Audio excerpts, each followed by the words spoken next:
તો હવે આપને રિયલ ટાઈમ સેટેલાઇટ ઇમેજથી બતાવીએ કે એક્ઝેક્ટ આખરે કઈ જગ્યા ઉપર અત્યારે વાવાઝોડું છે। આપ જોઈ શકો છો તે રીતે અત્યારે વાવાઝોડું અહીં છે। જે આ સ્થિતિ છે અત્યારે લગભગ અમદાવાદથી ખાસું એવું નજીક છે। 129.9 કિલોમીટરનું લગભગ આ જે ડિસ્ટન્સ છે જોવા મળી રહ્યું છે। ખાસ આપણે જણાવી દઈએ કે વાવાઝોડું અહીંથી એન્ટર થયું હતું પોરબંદર અને ભાવનગરની વચ્ચેથી, જે ધીરે ધીરે હવે ઉત્તર તરફ આગળ વધી રહ્યું છે। ઉત્તર તરફ આગળ વધતાની સાથે સાથે જ અમદાવાદ, નડિયાદ, વડોદરાની આસપાસના જેટલા પણ વિસ્તારો છે ત્યાં તેની અસર સૌથી વધુ જોવા મળશે। જેના ભાગરૂપે અમદાવાદના જેટલા પણ ગ્રામ્ય વિસ્તારો છે ત્યાં અત્યારે વરસાદની શરૂઆત થઈ ચૂકી છે। અમદાવાદ શહેરમાં પણ આગામી કલાકોની અંદર વરસાદ વરસી શકે છે। આ વાવાઝોડું ધીરે ધીરે આગળ વધી રહ્યું છે। આપને જણાવી દઈએ કે અત્યારે થોડું નબળું પડ્યું છે પણ હજુ પણ ગંભીર શ્રેણીની અંદર છે। જ્યારે આ વાવાઝોડું ત્રાટક્યું હતું ત્યારે તે એક્સ્ટ્રીમલી સિવિયર સાયક્લોનની કેટેગરીમાં હતું, જે હવે થોડું નબળું પડીને સિવિયર સાયક્લોનની કેટેગરીમાં પહોંચ્યું। અત્યારે અમદાવાદ જોઈ શકો છો, અમદાવાદ અને અહીં જે છે આ વાવાઝોડું અત્યારે અહીંયા પહોંચ્યું છે, લગભગ 129 કિલોમીટર જેટલું દૂર છે।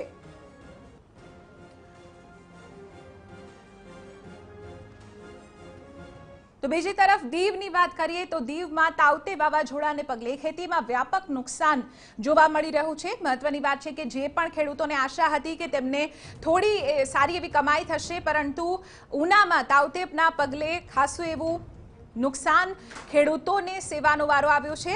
TV9 સમક્ષ જગતના તાતની આંખો છલકાઈ ગઈ હતી, કારણ કે મહા મહેનતે તેમણે પાક ઉગાવ્યો હતો, પરંતુ હવે તેના ઉપર વાવાઝોડાએ પાણી ફેરવ્યું છે। વાવાઝોડા બાદ ખેડૂત દંપતીની દર્દનાક કહાની આપણે બતાવીશું। ઉનામાં તાઉતે વાવાઝોડાના પગલે ખેતીમાં વ્યાપક નુકસાન થયું છે।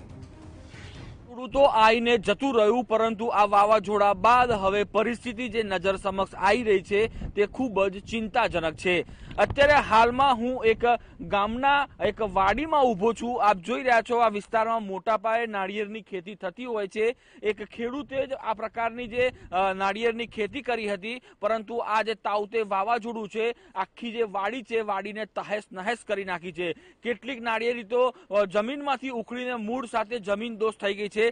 આ જે નુકસાન છે આનો કોઈ અંદાજ નથી। આ નુકસાન લાખોમાં પણ હોઈ શકે, કરોડોમાં પણ હોઈ શકે, અને જો સમગ્ર પંથકની વાત કરીએ તો આનો આંકડો માંડવો ખૂબ જ મુશ્કેલ છે। માત્ર નાળિયેરી નહીં, પરંતુ નાળિયેરી સાથે આ વિસ્તારની અંદર બાજરી હોય, તલ હોય કે અન્ય તમામ જે ચોમાસુ પાકની વાત હોય એ તમામ જે પાક છે એ પાક અત્યારે હાલમાં ધરાશાય થઈ ગયો છે, અને ખેડૂત જે જગતનો તાત લાચાર હોય છે એ ખરેખર ફરી એકવાર લાચાર બન્યો છે। આપણી સાથે આ વાડીના માલિક છે, આપણે તેમની સાથે વાત કરીએ।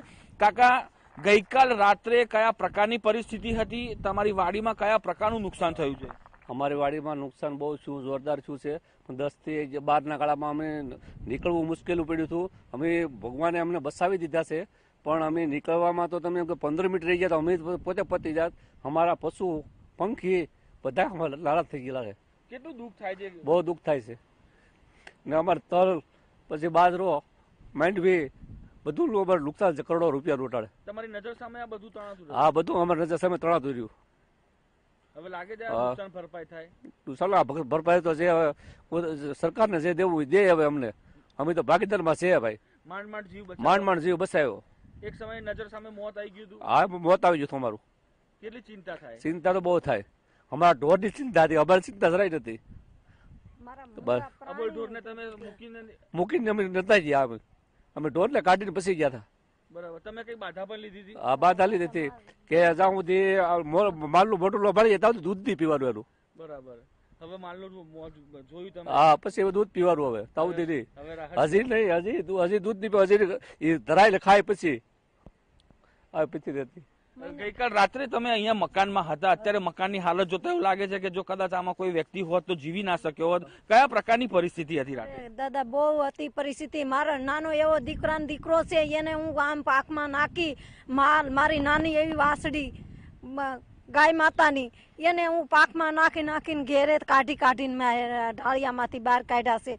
આમ તમે જોઈએ તો મોઢામાં હજી અમે અનાજ નથી લીધું છે। અમે એમને છે અહીંયા ખેતરમાં ઊભા છીએ। કંઈ અમને એમ નથી થતું કે હાલો આપણે ઓલું કરીએ કે આ બધું એટલું અમારું નુકસાન આવ્યું। અમે તો એના ભાગ્યા છીએ, અમને ભગવાન બચાવ્યા છે। ઉપરવાળાનો આધાર છે. હવે અમને ખેડૂતને ઈ જી દેવું હોય એ અમને આપશે.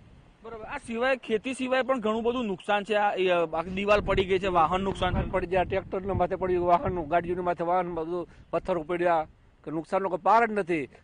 મને યાદ નથી કે હું કેટલું નુકસાન છે. આમ એટલું નુકસાન છે અમારે. સરકાર પાસે મદદની કેવી અપેક્ષા છે?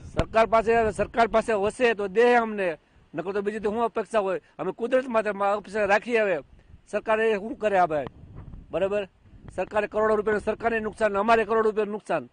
હવે જેવી પરિસ્થિતિ, અને આપણે કોઈની નબળી વાત તો કરતા નથી.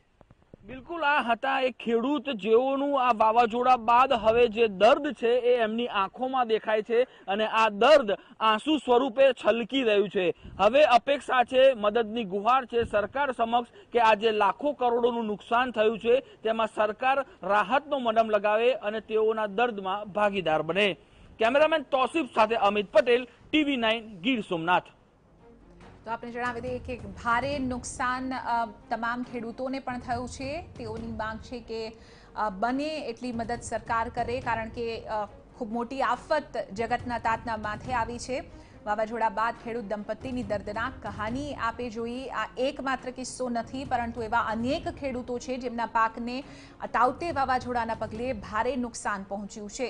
અને હજુ પણ આપણે જણાવી દઈએ કે તાઉતે વાવાઝોડું જે છે ગુજરાતમાં જ છે, ધીરે ધીરે ઉત્તર તરફ તે આગળ વધી રહ્યું છે. જ્યારે તે ત્રાટક્યું ત્યારે તેની જે તીવ્રતા હતી, જે અસર પહોંચી છે, એ તબાહી મચાવી રહી છે. હજુ પણ જે જગ્યા ઉપરથી તાઉતે વાવાઝોડું પસાર થયું છે એ વાવાઝોડું વિનાશ વેરતું ગયું છે. તસવીરોમાં આપ જોઈ શકો છો, જે કેરીનો પાક છે તેને પણ ભારે નુકસાન થયું છે, ડાંગરના પાકને નુકસાન થયું છે, નાળિયેરીના પાકને નુકસાન થયું છે.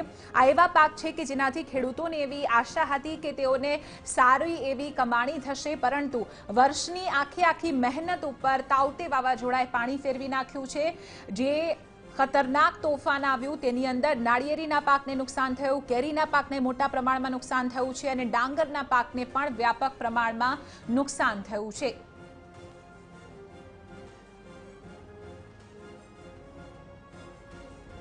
તો વાવાઝોડાએ તમામ લોકોની મુશ્કેલીમાં વધારો કર્યો છે.